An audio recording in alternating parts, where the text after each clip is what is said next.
Hey guys, today we're going to be talking about the Tesla Superchargers and them being iced and that being okay, so if you're interested, stay tuned.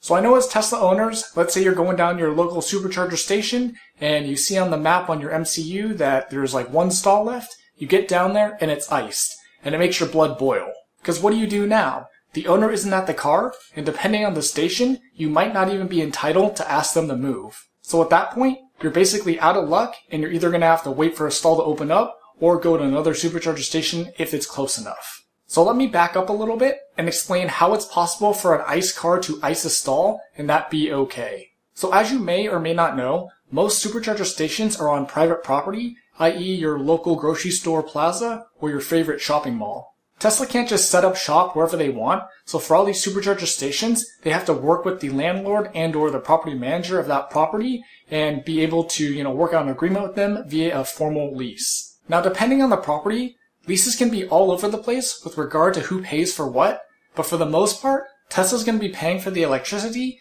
and everything it costs to build the whole supercharger station. Most of the time, Tesla's not going to have to actually pay for the actual spots, like as in rentals, because there's an increased visibility for the businesses that are in that area, which is a nice incentive for the property manager to let these Teslas, drive around and take up these spots temporarily. And there's multiple ways of increased visibility for these landlords via the MCU or your computer screen. When you pull up the actual supercharger station, it tells you what is there.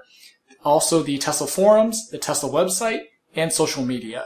So we know parking lots come in all shapes and sizes, and that's going to be a main factor for Tesla and the landlord to agree upon in the lease for the type of signage that the parking spots are going to have.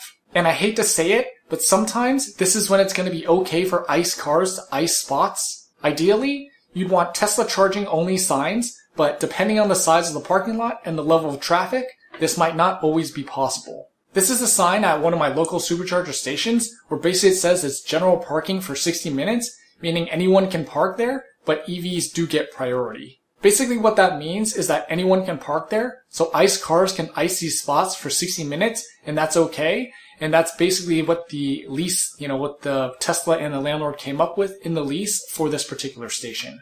And why is this okay, you might ask, when Teslas need to charge? And again, it has to do with the level of traffic and how big the parking lot is. So if we use this station as an example, you can see that there are a ton of businesses on this corner, but there aren't that many spots. And as you can see, the Tesla Supercharger basically takes up the entire corner of the parking lot.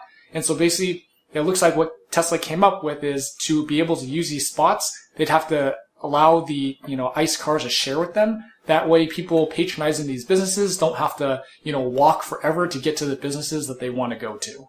So with these particular situations, at certain supercharger stations, it is okay for ICE cars to ice spots temporarily, but it would be nice if ICE cars wouldn't do that, because how would you like it if basically you're an ICE car and you've got a bunch of Teslas parked at the gas station while you're trying to get gas? It's the same concept. So based on the signage at that supercharger station, you'll know if it's okay for ICE cars to ice stalls or not, and whether it's okay for you to go get security and have them kick the car out of the stall, or just go to another stall or go to another supercharger station altogether. Luckily for me though, this particular supercharger station has 20 stalls, and so I've never seen it actually fully busy, even with ICE cars icing some of the stalls, so that's just lucky for me, I guess. So next time you see an ICE car icing a stall, don't just automatically jump to conclusions, assuming that they are not doing what's right. While I don't like that idea, just like you, it might be okay for a short time. So this is where the phrase, sharing is caring, comes into play. Just think of that phrase if your blood starts to boil and you feel like you want to confront the person. In the grand scheme of things, do you think it's fair for ICE cars to ice stalls like this?